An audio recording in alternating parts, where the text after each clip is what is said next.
Pagi itu, seperti biasa, aku bangun lebih awal daripada lelaki yang kusebut suami. Jam menunjukkan pukul 6 pagi, sementara aku sudah berada di ruang kerja kecilku, menatap layar laptop yang penuh dengan agenda rapat dan daftar email dari klien. Pekerjaan sebagai seorang konsultan bisnis memang menyita banyak waktu, tapi hasilnya sangat sepadan. Aku punya rumah mewah di kawasan elit, mobil impian yang selalu kupakai untuk bepergian, dan tabungan lebih dari cukup untuk menjamin masa depan. Namun, semua pencapaian itu terasa seperti beban ketika aku melihat kenyataan di ranjang. Suamiku, Arman, masih mendengkur dengan posisi miring, tanpa beban, seolah dunia ini terlalu ramah padanya. Sudah 3 tahun kami menikah, tapi tidak ada satupun kontribusi berarti darinya dalam rumah tangga. Pekerjaan yang dulu katanya sedang ia rintis, tidak pernah jelas ujung pangkalnya.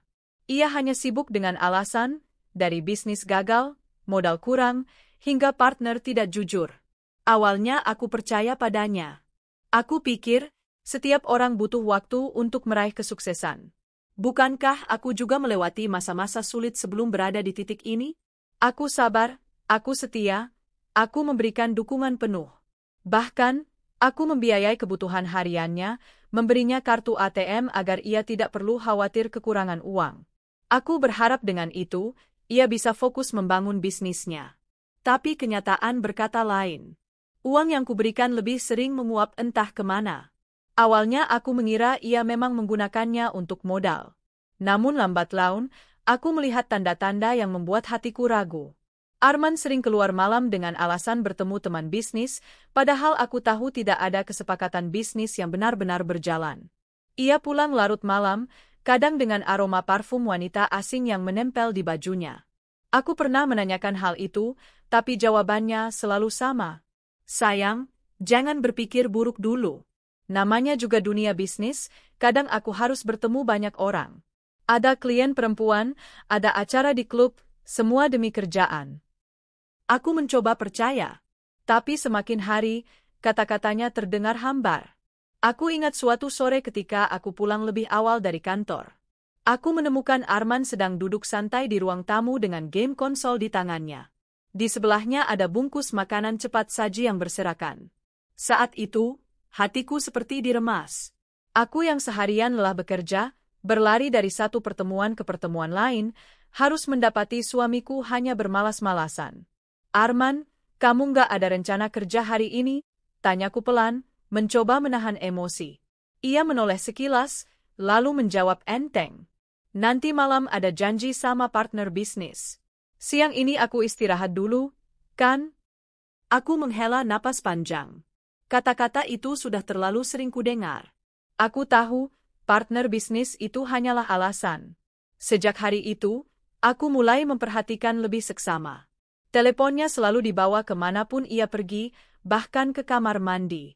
Kata sandi ponselnya diganti beberapa kali. Ada saat-saat ketika ia tersenyum sendiri sambil mengetik pesan, lalu buru-buru menutup layar ketika aku datang. Malam itu, aku tak bisa tidur. Aku menatap langit-langit kamar sambil memikirkan kehidupanku yang aneh.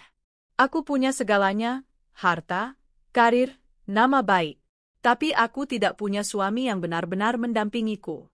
Yang kumiliki hanyalah seseorang yang numpang hidup, menikmati hasil jerih payahku, tanpa peduli bagaimana aku lelah memperjuangkannya. Aku mencoba menenangkan diri dengan berpikir positif. Mungkin ia memang sedang mencari jalannya sendiri. Mungkin aku hanya terlalu cepat menilai. Tapi jauh di lubuk hati, ada suara kecil yang berkata, dia menyembunyikan sesuatu darimu.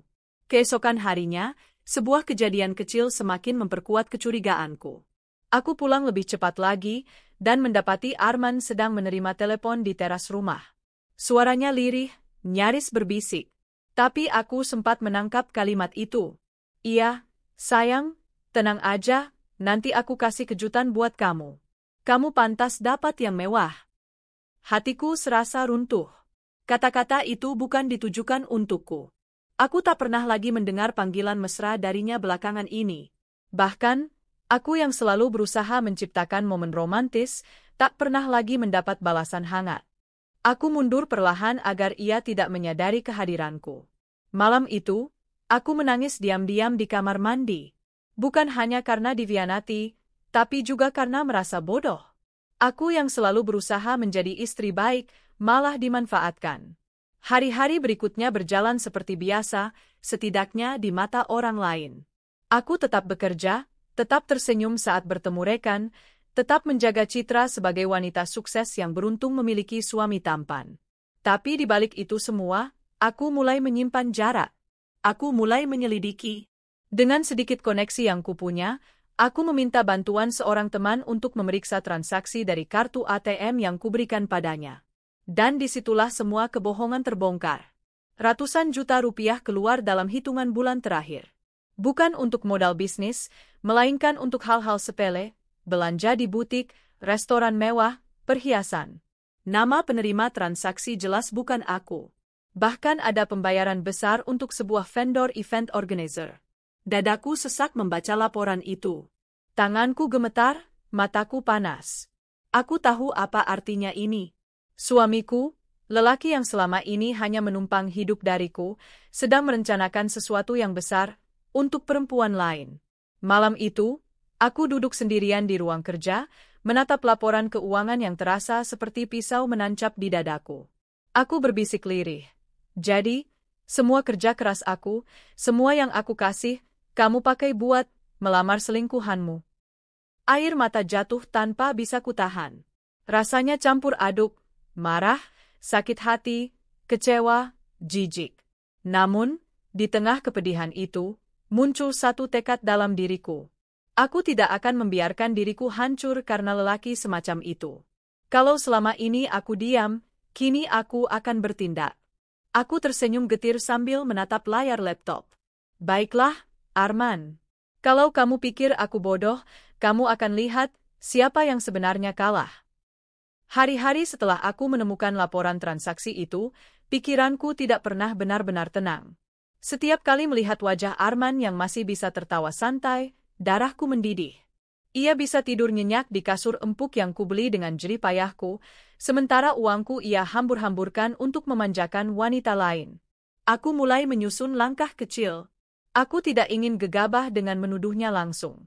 Pengalaman mengajarkanku, orang seperti Arman akan pandai berkelit dengan 1000 alasan. Aku harus punya bukti yang tak terbantahkan. Suatu malam, Arman berpamitan keluar. Katanya ada pertemuan bisnis penting di sebuah kafe di pusat kota. Aku hanya tersenyum dan mengangguk. Hati-hati, ya, kataku sambil menahan getir.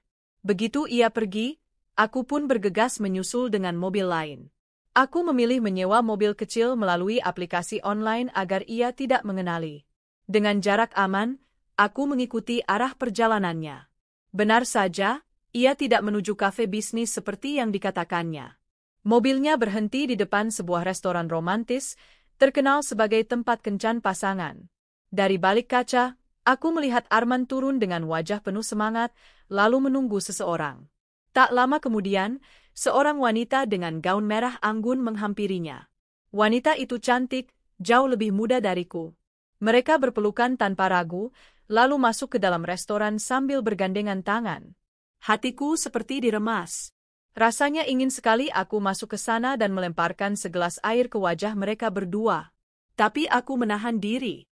Aku harus sabar, harus mengumpulkan bukti sebanyak mungkin. Aku duduk di mobil dengan kamera ponsel siap sedia. Setiap momen mereka abadikan, senyum mesra, tatapan penuh cinta, bahkan ketika Arman menyuapi wanita itu sepotong steak. Bukti pertama sudah kudapat.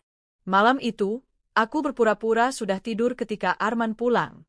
Ia masuk kamar dengan hati-hati, tapi aku bisa mencium aroma parfum perempuan itu masih menempel di bajunya.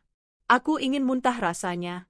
Keesokan paginya, saat ia mandi, aku nekat mengambil ponselnya yang ditinggalkan di meja. Untungnya aku tahu sidik jarinya, sehingga bisa membukanya.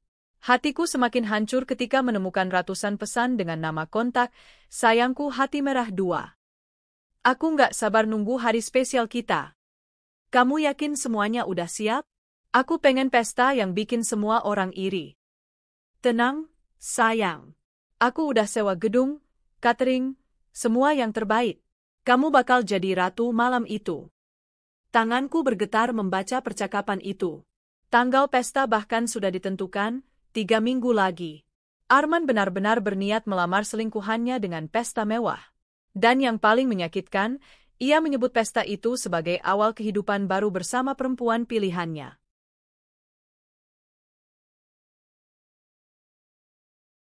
Aku menutup ponsel dengan cepat ketika suara air berhenti.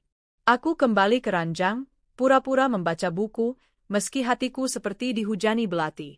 Dari pesan-pesan itu, aku akhirnya tahu nama selingkuhan Arman, Nadia. Aku melakukan pencarian cepat di media sosial. Tidak sulit menemukannya.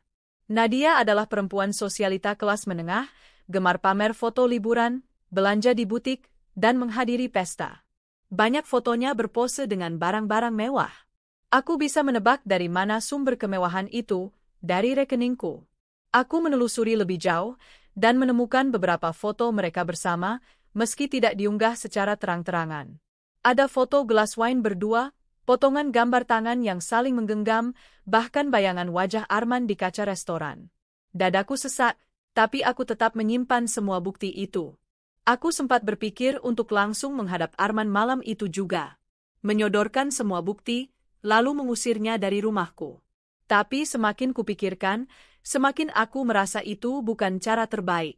Jika aku melakukannya sekarang, ia mungkin akan memutar balik cerita, mengaku hanya sekadar teman, atau malah menuduhku terlalu posesif.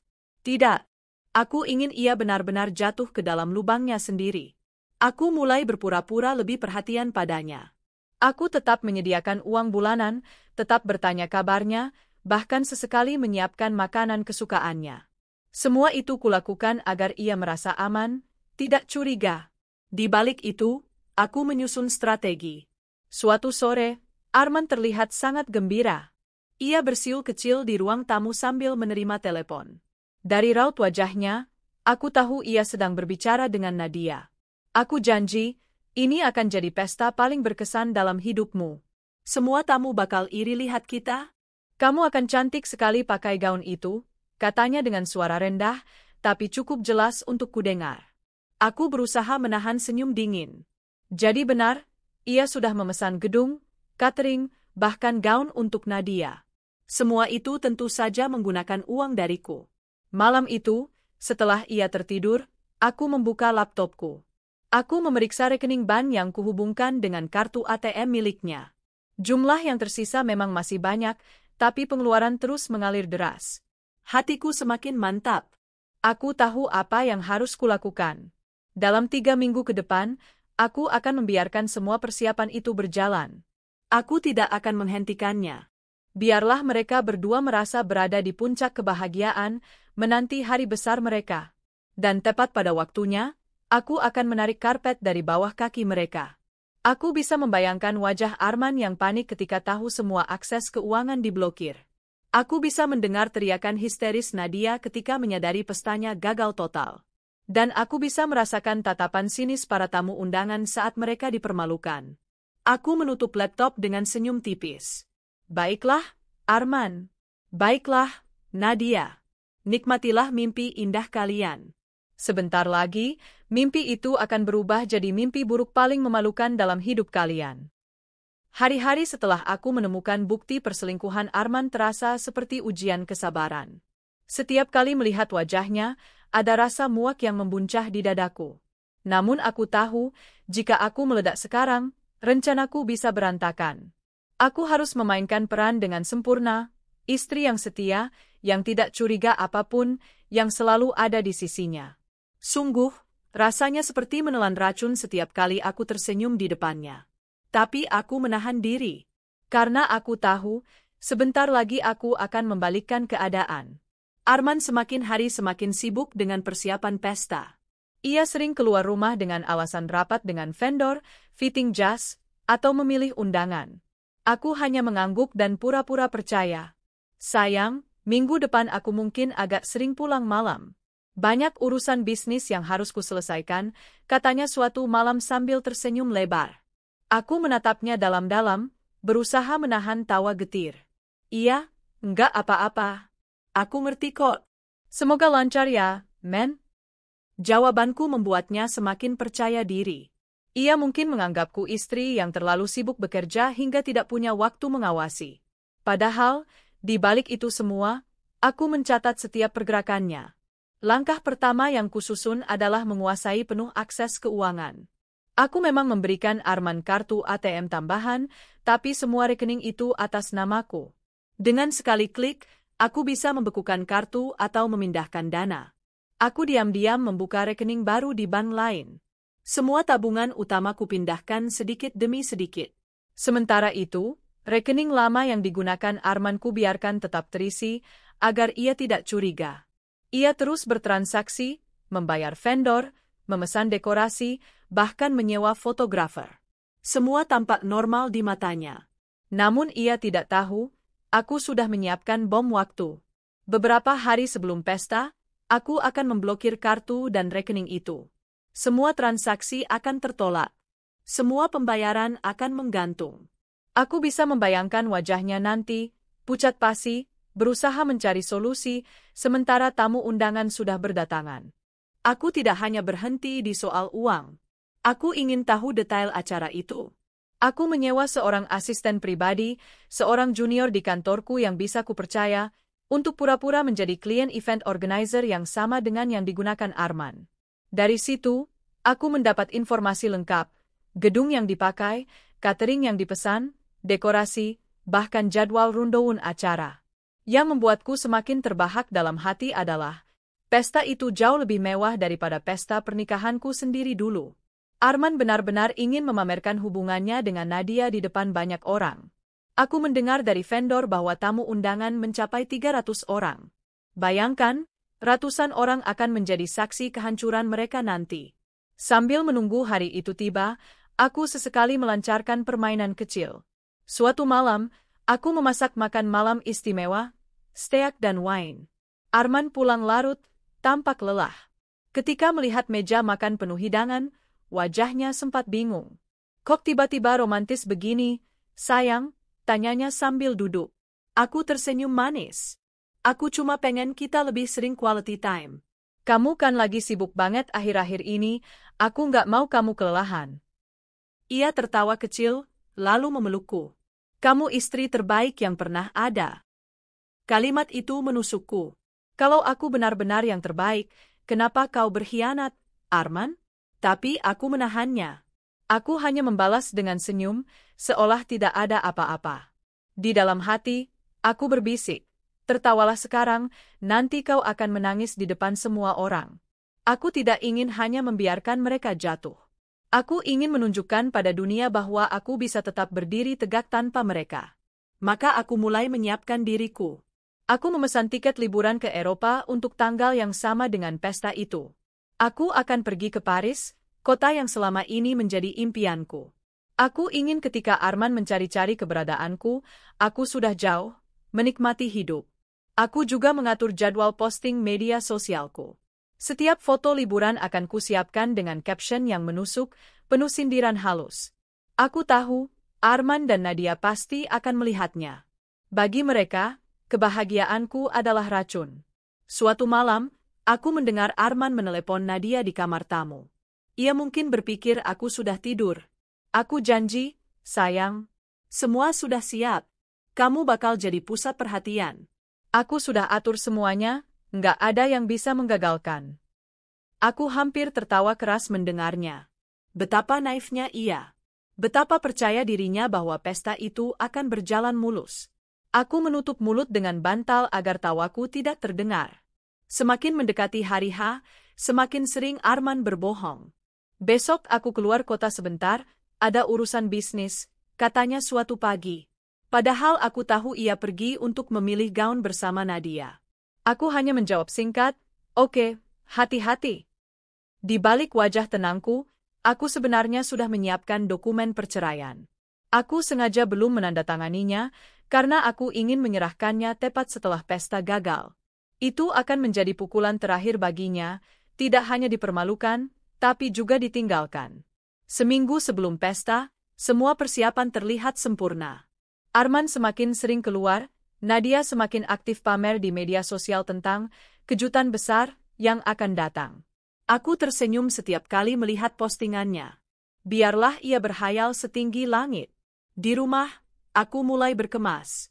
Koper-koper liburanku sudah siap. Paspor, visa, dan tiket pesawat sudah tersusun rapi. Aku bahkan sudah memesan hotel bintang 5 dengan pemandangan Menara Eiffel. Setiap kali aku menatap koper itu, semangatku semakin membara. Aku tidak lagi merasa sebagai korban. Aku adalah sutradara dalam permainan ini. 2 hari sebelum pesta, aku mendatangi bank. Dengan tenang, aku meminta agar semua kartu ATM tambahan yang kupegang atas nama Arman segera diblokir. Petugas bank sempat bertanya, "Ibu yakin ingin menutup akses ini? Semua transaksi otomatis akan berhenti." Aku tersenyum manis. "Ya, saya sangat yakin. Biarkan dia kebingungan. Itu memang yang saya mau." Ketika keluar dari bank, langkahku terasa ringan. Aku bisa membayangkan suara notifikasi gagal transaksi yang akan membuat Arman panik di hari besarnya. Malam terakhir sebelum pesta, Arman pulang larut dengan wajah berseri. Ia masuk kamar sambil memelukku. "Sayang, doain aku ya. Aku merasa hidupku sebentar lagi akan berubah." Aku menatapnya lama, lalu tersenyum samar. "Iya, men. Hidupmu memang akan berubah, tapi bukan seperti yang kamu bayangkan." Ia tidak menyadari nada dingin di balik ucapanku. Ia hanya mencium keningku, lalu tertidur dengan mimpi indah. Sementara aku berbaring di sampingnya, mataku menatap langit-langit kamar. Aku tahu, besok adalah awal dari akhir. Dan aku sudah tidak sabar melihat wajah mereka hancur. Hari yang ditunggu-tunggu akhirnya tiba. Sabtu malam, langit kota tampak cerah. Lampu-lampu gedung megah berkilauan, dan di salah satu ballroom terbesar Hotel Bintang 5, Arman dan Nadia bersiap untuk malam yang mereka sebut sebagai awal kehidupan baru. Ballroom itu dipenuhi dekorasi glamor, bunga segar impor menghiasi setiap sudut, meja-meja bundar tertata rapi dengan taplak satin, dan panggung megah berdiri di depan dengan layar LED besar bertuliskan The Engagement of Arman and Nadia. Musik lembut mengalun dari band pengiring. Para tamu undangan berdatangan dengan pakaian terbaik mereka, gaun panjang, jas rapi, parfum mahal. Semua tampak seperti sedang menghadiri pernikahan seorang pengusaha sukses. Arman berdiri gagah di pintu masuk dengan setelan jas hitam, senyum lebar menghiasi wajahnya. Di sampingnya, Nadia tampil memukau dengan gaun putih berkilauan, rambut disanggul anggun, bibir merah menyala. Ia berjalan dengan penuh percaya diri, seperti seorang ratu. Bagi mereka, malam ini adalah kemenangan. Para tamu mulai duduk, saling berfoto, dan memuji keindahan pesta. "Wah, mewah sekali ya pestanya. Arman ini luar biasa." Setelah lama menghilang, muncul dengan kejutan besar begini. Nadia beruntung sekali, dilamar dengan pesta seglamor ini. Bisik-bisik pujian terdengar di setiap meja. Nadia tersenyum puas mendengarnya. Ia menggenggam tangan Arman erat-erat, seolah ingin menunjukkan pada semua orang, "Inilah lelaki suksesku." Arman sendiri berdiri dengan dada membusung. Baginya, malam ini adalah pembuktian. Selama ini ia dianggap hanya numpang hidup pada istrinya. Tapi dengan pesta ini, ia ingin menunjukkan bahwa ia bisa membuat kejutan besar. Ia tidak tahu, semua ini akan runtuh sebentar lagi. Acara dimulai dengan sambutan dari MC. Tamu-tamu bertepuk tangan, kamera-kamera ponsel berkilat, dan suasana penuh keriangan. Namun, ketika hidangan pembuka hendak disajikan, tiba-tiba seorang manajer catering mendekati Arman dengan wajah kaku. "Pak, maaf, pembayaran terakhir untuk catering belum kami terima. Transfer ditolak. Bisa segera dilunasi sekarang?" bisiknya dengan nada cemas. Arman tersentak. "Apa? Tidak mungkin. Saya sudah transfer." "Mohon dicek lagi, Pak. Kami sudah coba 2 kali, tapi ditolak oleh bank," jawab manajer itu. Arman mencoba menahan panik. Ia tersenyum kaku dan mengangguk. "Oke, saya cek sebentar." Ia segera merogoh ponsel dari saku jasnya, membuka aplikasi mobile banking, dan mencoba mentransfer ulang. Jari-jarinya gemetar. Namun layar menampilkan tulisan yang membuat jantungnya berhenti berdetak. "Transaksi gagal. Rekening diblokir." Arman berkeringat dingin. Ia mencoba kartu ATM di mesin EDC, tapi hasilnya sama, ditolak. Nadia melihat kegugupan Arman dan segera menghampiri. Sayang, ada apa? Kenapa wajahmu pucat? Arman menelan ludah. Tidak apa-apa. Ada masalah kecil, sebentar lagi selesai. Namun manajer catering tidak sabar. Pak, kalau pembayaran tidak dilakukan malam ini, kami tidak bisa melanjutkan penyajian makanan. Mohon dimengerti. Beberapa tamu mulai memperhatikan kegaduhan kecil itu. Suara bisik-bisik terdengar lagi, tapi kali ini bernada heran. Ada apa ya? Kenapa Arman tampak panik begitu? Arman berusaha menarik manajer catering ke samping. Tolong beri saya waktu, saya bisa jelaskan. Tapi manajer itu tegas. Mohon maaf, Pak. Kalau tidak ada pelunasan, kami hentikan sekarang. Itu aturan perusahaan. Nadia mulai gelisah. Ia menarik lengan Arman. Arman, jangan bilang kamu nggak punya uang buat bayar ini semua? Suaranya meninggi. Arman berusaha menenangkannya, tapi wajahnya jelas menunjukkan kepanikan. Sayang, tenang. Ini pasti cuma kesalahan sistem bank. Kesalahan sistem apanya? Semua vendor nagih dari tadi. Salon, dekorasi, bahkan band ini juga belum lunas. Nadia nyaris menjerit. Tamu undangan mulai resah. Mereka melihat ada beberapa vendor lain menghampiri Arman secara bergantian, menagih pembayaran. Suasana yang semula elegan berubah jadi tegang. Bisikan sinis mulai terdengar. Jadi ini pesta utang? Katanya pengusaha sukses, kok nggak bisa bayar? Astaga, kasihan sekali Nat. Tapi kok jadi memalukan begini? Puncaknya terjadi ketika MC memanggil Arman dan Nadia naik ke panggung untuk sesi utama, lamaran resmi. Semua tamu bersiap dengan kamera, menunggu momen manis itu. Arman dan Nadia naik ke panggung dengan wajah kaku. MC mencoba menjaga suasana tetap ceria. Baiklah, hadirin sekalian, mari kita saksikan momen istimewa malam ini. Namun tepat sebelum Arman mengambil cincin dari kotak, tiba-tiba lampu ballroom padam sebentar. Ketika menyala kembali, layar LED besar di belakang panggung menampilkan tulisan mengejutkan. Transaksi gagal, rekening dibekukan. Tamu-tamu terperangah. Beberapa tertawa kecil, beberapa menutup mulut dengan kaget. Arman membeku di tempat, wajahnya merah padam. Nadia menjerit, "Astaga, Arman! Apa ini maksudnya?" Vendor-vendor mulai berdatangan ke panggung, menagih dengan suara lantang. "Pak, tolong segera bayar. Kami tidak bisa menunggu lagi." Semua tamu menyaksikan dengan mata kepala sendiri. Kamera ponsel berderet mengabadikan momen memalukan itu. Nadia tidak bisa menahan amarahnya lagi. Ia melepas cincin dari kotak dan melemparkannya ke wajah Arman. "Dasar pembohong. Kamu bilang semua sudah siap, semua sudah lunas. Ternyata kamu cuma laki-laki miskin yang nebeng sama istri sahmu," teriaknya di depan semua orang. Tamu undangan terkejut mendengar kata, "istri sah." Beberapa langsung berbisik heboh. "Oh, jadi Arman masih menikah? Ya ampun, jadi pesta ini untuk selingkuhannya. Pantas saja, memalukan sekali." Nadia menangis histeris, merobek gaunnya sendiri karena terlalu emosi.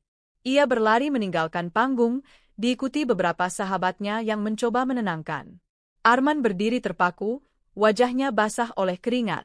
Ia mencoba menjelaskan, tapi suaranya tenggelam oleh teriakan vendor dan gelak tawa tamu yang tak bisa menahan diri. "Pak, kami butuh pembayaran sekarang."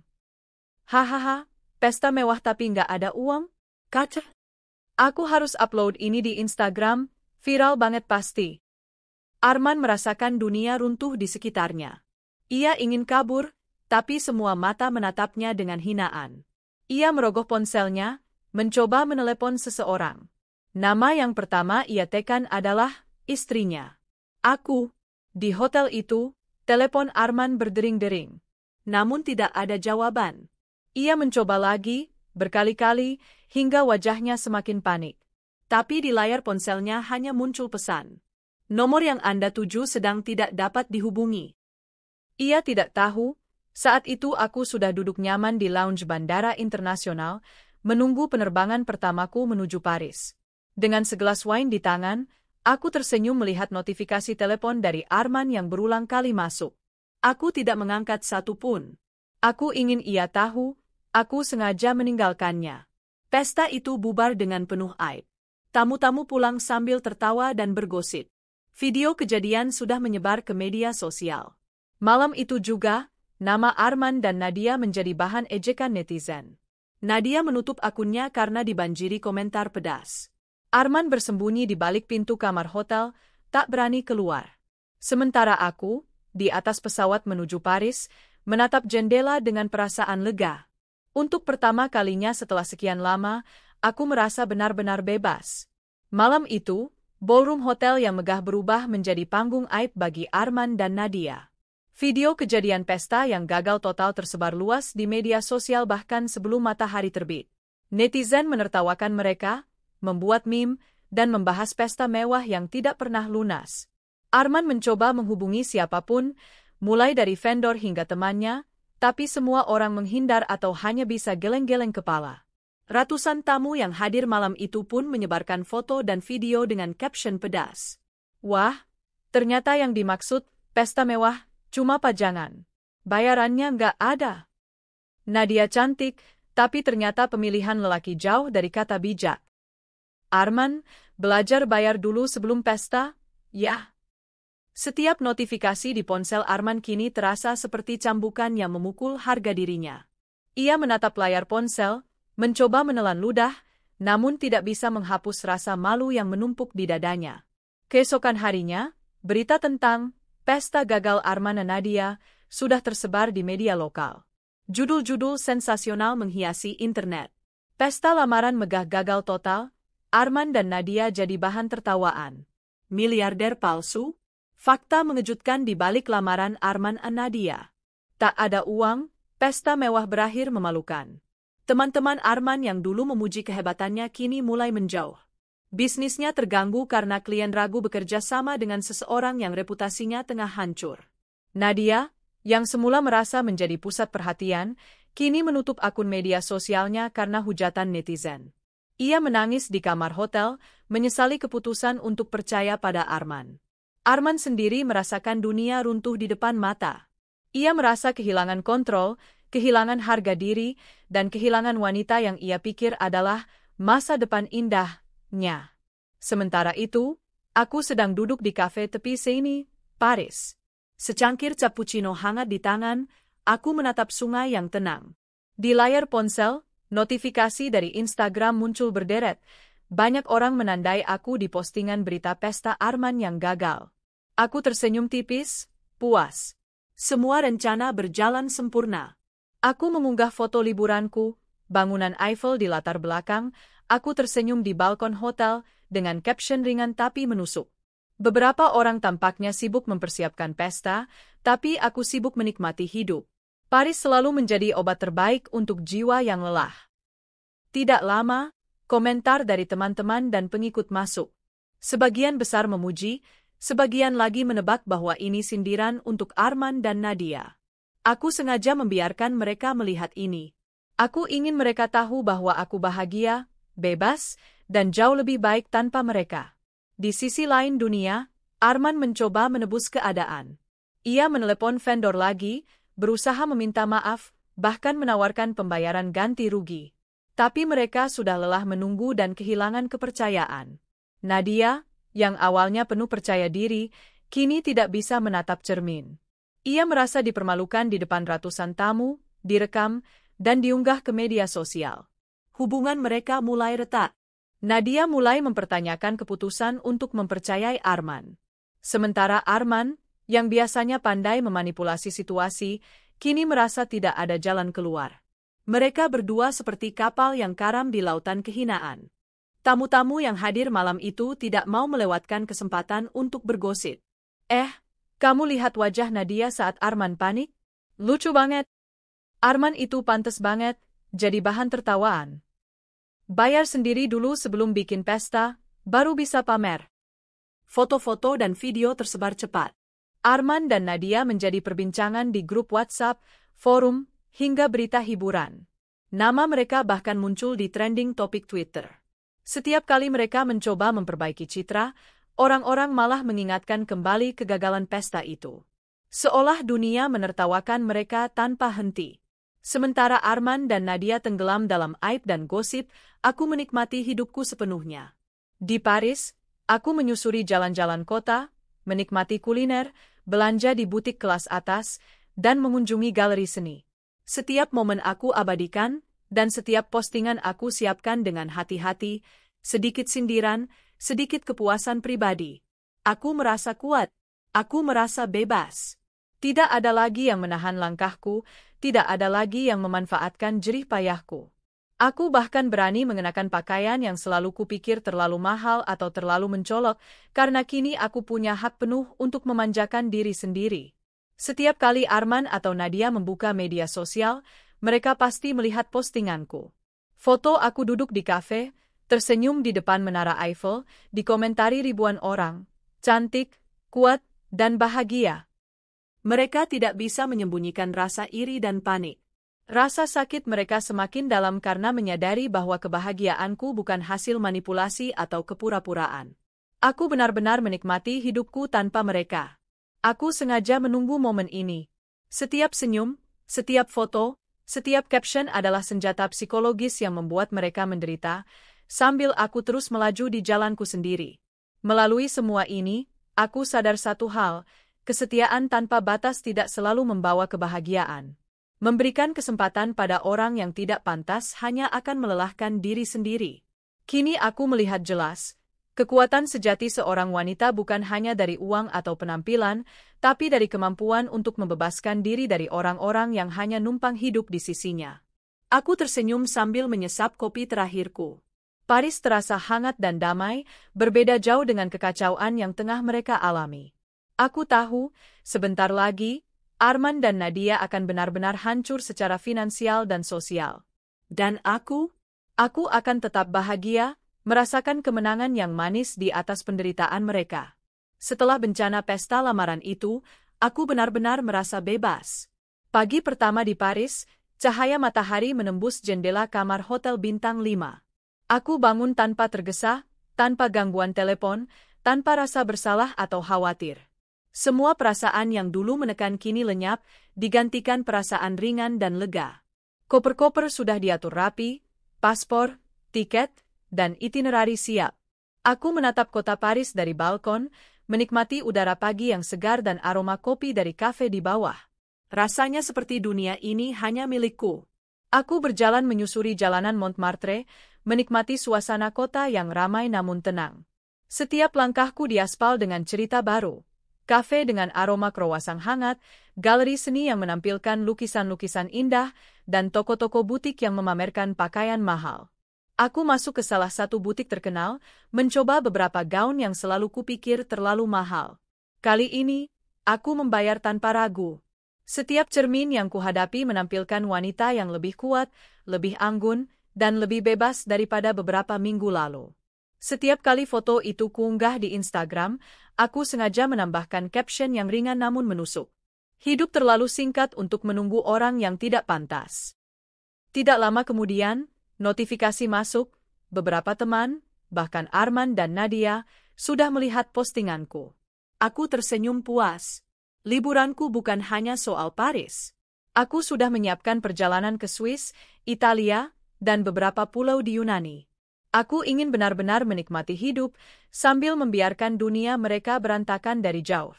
Di Swiss, aku menikmati pemandangan Gunung Alpen yang megah.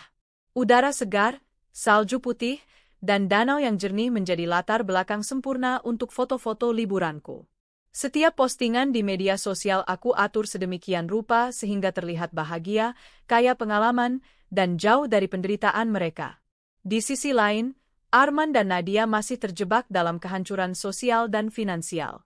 Arman kehilangan muka di mata teman-temannya, klien ragu untuk bekerja sama, dan vendor mulai menagih secara agresif. Nadia, yang dulu penuh percaya diri, kini selalu terlihat gelisah. Ia mencoba memulihkan citranya di media sosial, namun setiap postingan selalu dibandingkan dengan kebahagiaanku. Aku sengaja menambahkan sedikit bumbu psikologis, foto aku dengan wine di balkon hotel, dengan pemandangan kota Paris di malam hari, caption ringan tapi menusuk. Beberapa orang terlalu sibuk merencanakan kehidupan orang lain hingga lupa menikmati miliknya sendiri. Aku tahu, mereka pasti melihat ini. Setiap senyumku di foto itu adalah cerminan kebebasanku yang nyata, sesuatu yang mereka tidak punya. Di Italia, aku menginap di villa tepi pantai dengan pemandangan Mediterania. Setiap pagi, aku berenang di kolam Infinity, menikmati sarapan dengan roti segar dan buah-buahan impor. Aku juga menyewa kapal kecil untuk berkeliling pesisir Amalfi. Angin laut menerpa wajahku, dan aku merasa setiap beban yang dulu menghantui kini terhempas jauh ke laut. Setiap momen ini kubagikan di media sosial. Aku sengaja mentag lokasi, agar siapapun yang penasaran dengan keberadaanku, terutama Arman dan Nadia, bisa melihat kemewahan yang kupunya. Kebebasan yang kurasakan bukan hanya soal uang atau tempat, tapi kontrol penuh atas hidupku sendiri. Tidak ada suami yang memanfaatkan, tidak ada pelakor yang mengintai. Semua keputusan ada di tanganku. Aku bisa memilih pergi kemana saja, makan apa saja, dan melakukan apa saja tanpa harus mempertimbangkan kepentingan orang lain. Rasanya seperti terlahir kembali. Setiap foto di Instagram, setiap status, bahkan story singkat, adalah pesan terselubung bagi mereka. Aku baik-baik saja, bahkan lebih baik dari sebelumnya. Ada kepuasan psikologis yang luar biasa ketika menyadari bahwa orang-orang yang dulu mempermainkan hidupku kini menderita. Arman dan Nadia kehilangan muka di mata banyak orang, sementara aku menikmati kebahagiaan nyata. Setiap kali mereka membuka media sosial, mereka melihat bukti nyata bahwa aku tidak hanya selamat, tapi bahagia. Mereka mulai panik dan frustasi, tidak bisa menahan rasa iri. Aku bahkan mulai menambahkan sedikit sentuhan glamor di setiap postinganku, selfie di kafe mewah, wine mahal, gaun desainer, hotel bintang 5. Semua itu adalah simbol kemenangan dan kebebasanku. Di salah satu sore yang tenang di Santorini, aku duduk di balkon villa dengan segelas anggur merah. Matahari terbenam di cakrawala, memantulkan cahaya emas di laut biru. Aku menatap horizon dan merenung. Semua penderitaan, pengkhianatan, dan aib yang kuhadapi beberapa bulan lalu kini terasa seperti mimpi buruk yang sudah usai. Aku tersenyum sendiri. Aku belajar bahwa kekuatan seorang wanita bukan hanya soal uang atau penampilan, tapi kemampuan untuk membebaskan diri dari orang-orang yang hanya numpang hidup dan menyakiti. Selain liburan, aku juga memastikan keamanan finansial jangka panjang. Aku membuka beberapa rekening investasi baru, menyebarkan aset ke beberapa instrumen aman, dan memastikan bahwa tidak ada akses dari Arman. Aku ingin bebas secara finansial juga. Tidak ada yang bisa mengendalikan hidupku lagi. Aku belajar bahwa kebebasan sejati datang dari kontrol penuh atas diri sendiri, waktu, dan keuangan. Setiap postinganku, setiap cerita yang kubagikan, adalah pesan terselubung bagi Arman dan Nadia. Aku sengaja menulis caption yang ringan tapi menusuk, misalnya, hidup ini indah ketika kita belajar melepaskan yang tidak pantas dan merangkul kebahagiaan yang nyata. Aku tahu mereka pasti membaca setiap kata, merasakan setiap kegembiraan yang kutampilkan. Dan itu membuat mereka semakin menderita, karena mereka sadar bahwa aku bahagia tanpa mereka. Setiap hari liburanku penuh dengan pengalaman baru, makanan enak, pemandangan menakjubkan, dan kebebasan mutlak. Sementara Arman dan Nadia masih berjuang dengan aib sosial, masalah finansial, dan kepercayaan yang hancur. Aku tidak lagi menjadi korban. Aku menjadi penguasa hidupku sendiri. Setiap postingan di media sosial, setiap perjalanan, setiap momen mewah, adalah bukti kemenangan pribadiku. Paris, Swiss, Italia, Santorini, semua kota ini kini menjadi saksi kebahagiaan yang tidak bisa diganggu oleh siapapun, termasuk mantan suami dan pelakor yang dulu mencoba menghancurkan hidupku. Aku tersenyum, menyesap anggur terakhirku, dan membiarkan dunia mereka hancur dari jauh. Beberapa minggu setelah liburan panjang, aku kembali ke tanah air. Paris, Swiss, Italia, dan Santorini telah memberiku kebebasan, pengalaman, dan kepuasan batin yang tak ternilai. Namun kini, waktunya untuk menghadapi dunia nyata, dan menghadapi Arman serta Nadia secara langsung. Ketika pesawat mendarat, aku merasakan getaran yang aneh di dadaku. Bukan takut, bukan cemas, tapi perasaan mantap dan siap. Aku datang bukan sebagai korban, tapi sebagai wanita yang telah memulihkan dirinya, yang kini memegang kendali penuh. Aku berjalan keluar bandara dengan koper berwarna merah mencolok dan tas tangan desainer. Setiap langkah terasa mantap. Aku tahu beberapa orang, terutama Arman, pasti sudah menunggu kabarku. Beberapa teman lama menghubungi dan bertanya kabar. Aku hanya tersenyum, membalas dengan singkat. Semua baik-baik saja. Hidup ini terlalu indah untuk disia-siakan pada orang yang salah. Dan tentu saja, beberapa jam kemudian, kabar kedatanganku sampai ke Arman dan Nadia melalui sosial media dan berita gosip lokal. Arman, yang selama ini berusaha menebus kesalahan, kini menghadapi kenyataan bahwa aku kembali. Tapi bukan sebagai wanita yang hancur atau menyesal. Aku kembali sebagai wanita kuat, penuh pesona, dan tetap bahagia. Ia mencoba menghubungiku berkali-kali. Ponselnya terus berdering, namun aku tidak mengangkat satupun. Setiap panggilan yang gagal masuk ke voicemail dengan nada. Aku sedang menikmati hidupku. Jangan ganggu lagi. Setiap panggilan yang tidak terjawab membuat Arman panik. Ia mulai menyadari bahwa kesalahan besar yang dibuatnya, perselingkuhan dan pesta gagal, tidak bisa diperbaiki dengan permintaan maaf. Nadia, di sisi lain, semakin histeris. Ia melihat setiap postinganku yang menandai keberadaanku di kota-kota mewah. Ia merasa setiap senyumku adalah cemoohan halus untuknya. Kenapa dia terlihat bahagia seperti itu? Nadia menjerit di depan cermin, menyesal karena pernah menganggapku lemah. Ini tidak adil. Aku pikir aku bisa menyaingi dia. Ia tidak sadar, semua kemewahan, ketenangan, dan kontrol yang aku miliki sekarang adalah hasil strategi, kesabaran, dan kekuatan batin, hal-hal yang tidak pernah dimilikinya. Beberapa hari setelah kedatanganku, aku menghadiri pesta kecil ulang tahun seorang teman lama. Saat itulah aku bertemu Arman dan Nadia secara langsung. Arman melihatku pertama kali.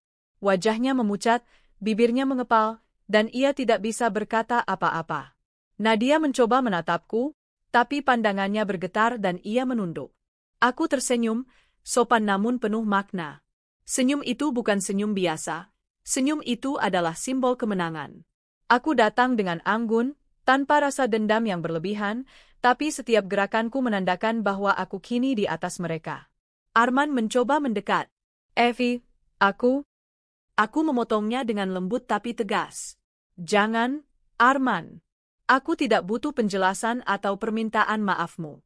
Aku baik-baik saja, bahkan lebih baik daripada sebelumnya. Nadia mencoba menyela, tapi aku menatapnya dengan dingin. Dan kamu, sebaiknya belajar menghargai orang lain sebelum ingin merebut hidup mereka. Mereka berdua terpaku, terdiam. Semua tamu di sekitar mulai memperhatikan interaksi ini, merasakan ketegangan di udara. Aku mengambil gelas anggur, meneguk sedikit, lalu menatap mereka sekali lagi. Selama beberapa bulan ini, aku belajar satu hal, kebahagiaan sejati bukan soal uang. Bukan soal pesta megah, bukan soal penampilan atau status. Kebahagiaan sejati adalah ketika kamu bebas dan hidup tanpa diganggu oleh orang yang tidak pantas. Setiap kata terasa menusuk. Arman dan Nadia tidak bisa membalas. Mereka hanya menunduk, merasa kalah. Aku meninggalkan mereka di sana, berjalan kembali ke teman-temanku. Setiap langkahku diiringi tatapan kagum dan bisik-bisik tamu lainnya. Aku menyadari, kemenangan ini bukan hanya untukku, tapi juga untuk martabat yang pernah hampir direnggut mereka. Beberapa jam setelah pertemuan itu, aku mengunggah foto di Instagram. Aku tersenyum anggun di balkon hotel, mengenakan gaun merah panjang, caption singkat tapi menyengat. Hidup ini terlalu indah untuk disia-siakan pada mereka yang tidak pantas. Belajarlah menikmati setiap detik, tanpa mempedulikan drama orang lain. Dalam hitungan menit, komentar dari teman dan pengikut berderet. Banyak yang mengagumi ketenangan dan kekuatanku, sementara beberapa komentar dari pengikut lama Arman dan Nadia mulai menyoroti aib mereka. Aku tahu, setiap notifikasi yang muncul di ponsel mereka adalah cermin penderitaan yang mereka rasakan, dan itu memberiku kepuasan psikologis yang luar biasa. Arman mencoba lagi dan lagi, menelepon dan mengirim pesan, tapi tidak ada satupun yang dibalas. Ia mulai kehilangan kontrol sepenuhnya. Ia sadar bahwa kehilangan akses ke kehidupanku berarti kehilangan harga diri, kontrol, dan kesempatan untuk menebus kesalahan. Semua ini terasa seperti karma yang menusuk. Ia duduk sendiri di rumah, menatap layar ponselnya yang tetap kosong dari balasan, dan menangis dalam keputusasaan. Nadia, yang dulu bangga dan percaya diri, kini hanya bisa menatap layar ponsel, membaca postinganku, dan menyesali pilihannya. Ia menyadari bahwa semua kesombongan dan keangkuhannya tidak ada artinya. Ia merasa kalah bukan hanya secara sosial, tapi juga secara emosional. Semuanya karena aku memilih kesabaran, strategi, dan kebijaksanaan.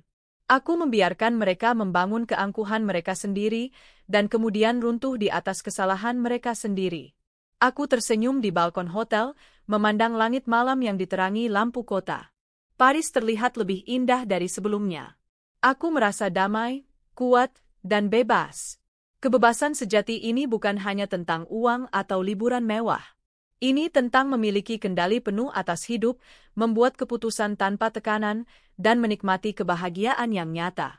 Aku membiarkan dunia melihatku sebagai wanita yang tak tergoyahkan, yang mampu bangkit dari pengkhianatan dan meraih kemenangan tanpa perlu menjatuhkan orang lain secara langsung, kecuali melalui strategi yang cerdas dan ketenangan psikologis.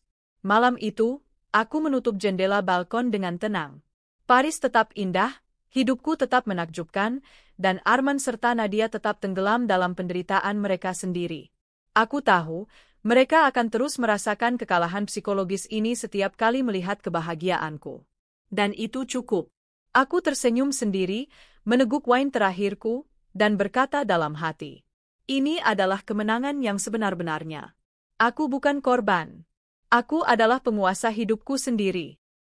Dan dengan itu, babak panjang dendam, pengkhianatan, dan kemenangan pribadi akhirnya mencapai klimaksnya. Beberapa bulan setelah kembali dari liburan panjang, hidupku terasa lebih sempurna dari sebelumnya. Aku menatap cermin di kamar rumah baruku, tersenyum pada wanita yang kini ku kenal, kuat, mandiri, dan bebas.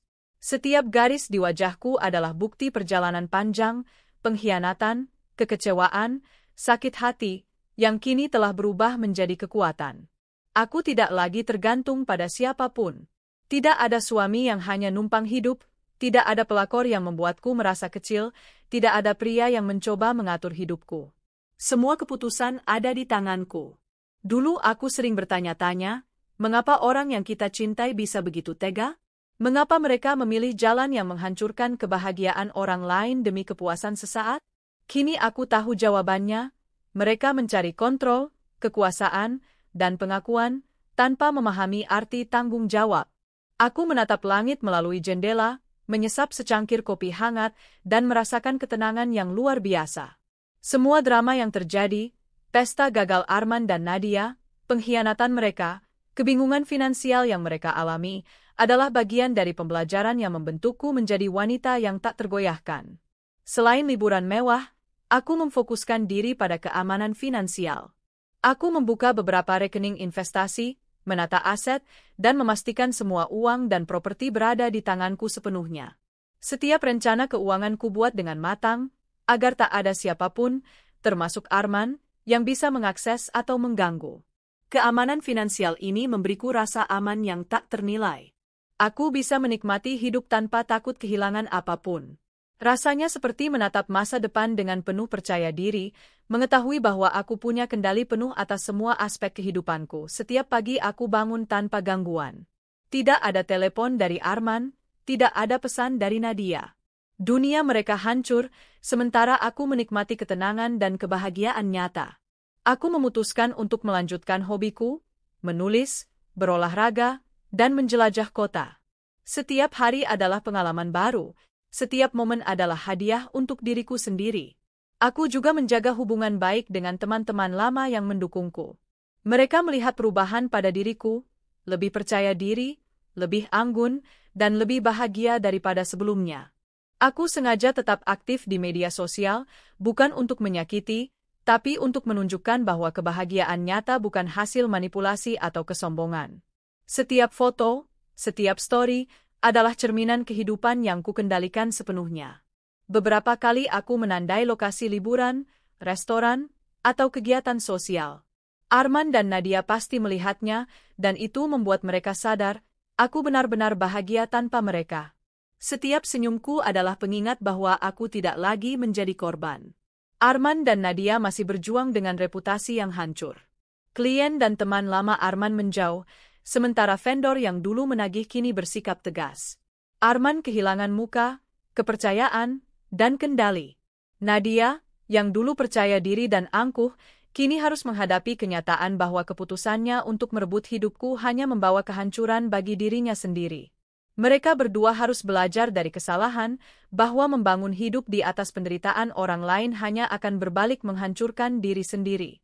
Aku tidak perlu melakukan apapun lagi. Dunia sudah memberi mereka pelajaran yang mereka butuhkan. Semua yang kulakukan hanyalah tetap fokus pada diriku sendiri dan hidupku yang bebas. Kebebasan yang kurasakan bukan sekadar materi atau perjalanan mewah. Kebebasan sejati adalah ketika aku bisa membuat keputusan sendiri, menikmati momen tanpa rasa bersalah, dan merasakan kedamaian batin yang tulus. Aku bangga pada diriku sendiri. Semua luka yang dulu kurasakan, semua pengkhianatan, semua penderitaan, kini telah berubah menjadi kekuatan yang tak ternilai. Aku mampu tersenyum pada dunia, mengetahui bahwa aku telah memenangkan pertarungan terpenting, memenangkan hidupku sendiri. Pada suatu malam, aku mengundang beberapa teman dekat untuk makan malam kecil di rumah baruku. Lampu-lampu hangat menghiasi ruangan, musik lembut mengalun, dan aroma masakan mewah memenuhi udara. Kami tertawa, bercerita, dan merayakan hidup. Tidak ada drama, tidak ada pengkhianatan, hanya kebahagiaan yang murni. Aku menatap teman-temanku, tersenyum, dan berkata, hidup ini terlalu singkat untuk membiarkan orang yang salah mengendalikan kebahagiaan kita. Nikmati setiap momen, sayangi diri sendiri, dan jangan pernah ragu untuk melangkah maju. Mereka mengangguk, tersenyum, dan suasana itu terasa sempurna. Pengalaman ini memberiku pelajaran penting. Kekuatan wanita sejati bukan diukur dari siapa yang dia miliki atau seberapa banyak harta yang dimilikinya. Kekuatan sejati adalah kemampuan untuk bertahan, bangkit, dan menciptakan kebahagiaan meski dunia berusaha menjatuhkanmu. Aku belajar untuk tidak menunggu orang lain memperbaiki hidupku. Aku belajar untuk memegang kendali sepenuhnya, menikmati hidup, dan membiarkan karma bekerja sendiri pada mereka yang mencoba menghancurkan. Arman dan Nadia adalah bukti bahwa setiap tindakan memiliki konsekuensi. Mereka belajar dari penderitaan mereka sendiri, sementara aku belajar dari pengalaman itu dan berkembang menjadi versi terbaik dari diriku. Hari-hariku kini dipenuhi ketenangan dan kesenangan yang tulus. Aku berkeliling dunia, bertemu orang-orang baru, mengejar passion yang lama tertunda, dan menikmati kebebasan yang sejati. Aku menyadari, kebahagiaan bukan tentang membalas dendam secara langsung, tapi tentang membiarkan dunia memperlihatkan keadilan melalui tindakan dan pilihan yang tepat. Dan aku berhasil melakukannya. Setiap malam sebelum tidur, aku tersenyum pada diriku sendiri, menyadari bahwa aku telah menang. Menang atas penderitaan, menang atas pengkhianatan, dan menang atas diriku sendiri. Penutup. Kini, aku hidup dengan aturan sendiri, bebas dari orang yang mencoba memanfaatkan dan menyakitiku. Aku bahagia, damai, dan utuh. Arman dan Nadia menghadapi konsekuensi tindakan mereka, sementara aku menikmati kemenangan pribadiku, tanpa perlu menyakiti siapapun secara langsung, kecuali melalui kebijaksanaan dan ketenangan psikologisku. Aku menutup mata, menarik napas panjang, dan berkata dalam hati, ini adalah hidupku, aku penguasa hidupku sendiri. Tidak ada yang bisa mengambil kebahagiaanku lagi. Dan dengan itu, babak panjang dendam, pengkhianatan, dan kemenangan pribadi mencapai akhir yang sempurna. Epilog selesai, 1000 kata. Kalau mau, aku bisa buatkan ringkasan lengkap 7 bagian, epilog dalam bentuk narasi koheren untuk dijadikan satu dokumen panjang. Apakah mau aku buatkan ringkasannya sekarang? ChatGPT Ken. Beberapa bulan setelah kembali dari liburan panjang, hidupku terasa lebih sempurna dari sebelumnya. Aku menatap cermin di kamar rumah baruku, tersenyum pada wanita yang kini ku kenal, kuat, mandiri, dan bebas. Setiap garis di wajahku adalah bukti perjalanan panjang, pengkhianatan, kekecewaan, sakit hati, yang kini telah berubah menjadi kekuatan. Aku tidak lagi tergantung pada siapapun. Tidak ada suami yang hanya numpang hidup, tidak ada pelakor yang membuatku merasa kecil, tidak ada pria yang mencoba mengatur hidupku. Semua keputusan ada di tanganku. Dulu aku sering bertanya-tanya, mengapa orang yang kita cintai bisa begitu tega? Mengapa mereka memilih jalan yang menghancurkan kebahagiaan orang lain demi kepuasan sesaat? Kini aku tahu jawabannya. Mereka mencari kontrol, kekuasaan, dan pengakuan tanpa memahami arti tanggung jawab. Aku menatap langit melalui jendela, menyesap secangkir kopi hangat, dan merasakan ketenangan yang luar biasa. Semua drama yang terjadi, pesta gagal Arman dan Nadia, pengkhianatan mereka, kebingungan finansial yang mereka alami, adalah bagian dari pembelajaran yang membentukku menjadi wanita yang tak tergoyahkan. Selain liburan mewah, aku memfokuskan diri pada keamanan finansial. Aku membuka beberapa rekening investasi, menata aset, dan memastikan semua uang dan properti berada di tanganku sepenuhnya. Setiap rencana keuangan kubuat dengan matang, agar tak ada siapapun, termasuk Arman, yang bisa mengakses atau mengganggu. Keamanan finansial ini memberiku rasa aman yang tak ternilai. Aku bisa menikmati hidup tanpa takut kehilangan apapun. Rasanya seperti menatap masa depan dengan penuh percaya diri, mengetahui bahwa aku punya kendali penuh atas semua aspek kehidupanku. Setiap pagi aku bangun tanpa gangguan. Tidak ada telepon dari Arman, tidak ada pesan dari Nadia. Dunia mereka hancur, sementara aku menikmati ketenangan dan kebahagiaan nyata. Aku memutuskan untuk melanjutkan hobiku, menulis, berolahraga, dan menjelajah kota. Setiap hari adalah pengalaman baru, setiap momen adalah hadiah untuk diriku sendiri. Aku juga menjaga hubungan baik dengan teman-teman lama yang mendukungku. Mereka melihat perubahan pada diriku, lebih percaya diri, lebih anggun, dan lebih bahagia daripada sebelumnya. Aku sengaja tetap aktif di media sosial, bukan untuk menyakiti, tapi untuk menunjukkan bahwa kebahagiaan nyata bukan hasil manipulasi atau kesombongan. Setiap foto, setiap story, adalah cerminan kehidupan yang kukendalikan sepenuhnya. Beberapa kali aku menandai lokasi liburan, restoran, atau kegiatan sosial. Arman dan Nadia pasti melihatnya, dan itu membuat mereka sadar, aku benar-benar bahagia tanpa mereka. Setiap senyumku adalah pengingat bahwa aku tidak lagi menjadi korban. Arman dan Nadia masih berjuang dengan reputasi yang hancur. Klien dan teman lama Arman menjauh, sementara vendor yang dulu menagih kini bersikap tegas. Arman kehilangan muka, kepercayaan, dan kendali. Nadia, yang dulu percaya diri dan angkuh, kini harus menghadapi kenyataan bahwa keputusannya untuk merebut hidupku hanya membawa kehancuran bagi dirinya sendiri. Mereka berdua harus belajar dari kesalahan, bahwa membangun hidup di atas penderitaan orang lain hanya akan berbalik menghancurkan diri sendiri. Aku tidak perlu melakukan apapun lagi. Dunia sudah memberi mereka pelajaran yang mereka butuhkan. Semua yang kulakukan hanyalah tetap fokus pada diriku sendiri dan hidupku yang bebas. Kebebasan sejati. Kebebasan yang kurasakan bukan sekadar materi atau perjalanan mewah. Kebebasan sejati adalah ketika aku bisa membuat keputusan sendiri, menikmati momen tanpa rasa bersalah, dan merasakan kedamaian batin yang tulus. Aku bangga pada diriku sendiri. Semua luka yang dulu kurasakan, semua pengkhianatan, semua penderitaan, kini telah berubah menjadi kekuatan yang tak ternilai. Aku mampu tersenyum pada dunia, mengetahui bahwa aku telah memenangkan pertarungan terpenting, memenangkan hidupku sendiri, merayakan diri sendiri. Pada suatu malam, aku mengundang beberapa teman dekat untuk makan malam kecil di rumah baruku. Lampu-lampu hangat menghiasi ruangan, musik lembut mengalun, dan aroma masakan mewah memenuhi udara. Kami tertawa, bercerita, dan merayakan hidup. Tidak ada drama, tidak ada pengkhianatan, hanya kebahagiaan yang murni. Aku menatap teman-temanku, tersenyum, dan berkata, hidup ini terlalu singkat untuk membiarkan orang yang salah mengendalikan kebahagiaan kita. Nikmati setiap momen, sayangi diri sendiri, dan jangan pernah ragu untuk melangkah maju. Mereka mengangguk, tersenyum, dan suasana itu terasa sempurna. Pelajaran hidup. Pengalaman ini memberiku pelajaran penting. Kekuatan wanita sejati bukan diukur dari siapa yang dia miliki atau seberapa banyak harta yang dimilikinya.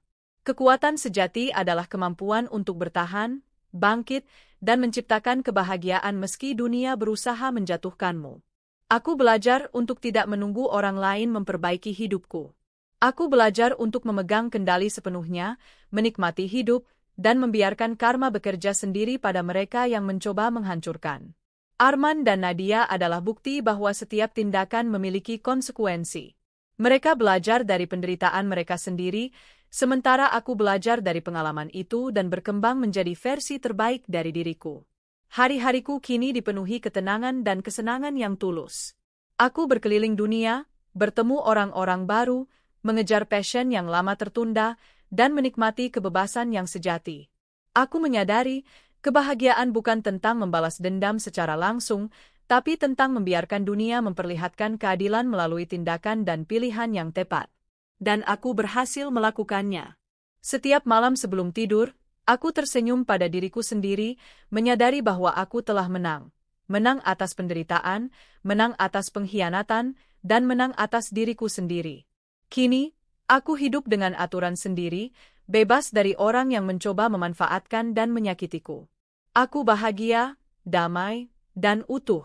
Arman dan Nadia menghadapi konsekuensi tindakan mereka, sementara aku menikmati kemenangan pribadiku, tanpa perlu menyakiti siapapun secara langsung, kecuali melalui kebijaksanaan dan ketenangan psikologisku. Aku menutup mata, menarik napas panjang, dan berkata dalam hati, "Ini adalah hidupku, aku penguasa hidupku sendiri. Tidak ada yang bisa mengambil kebahagiaanku lagi." Dan dengan itu, babak panjang dendam, pengkhianatan, dan kemenangan pribadi mencapai akhir yang sempurna.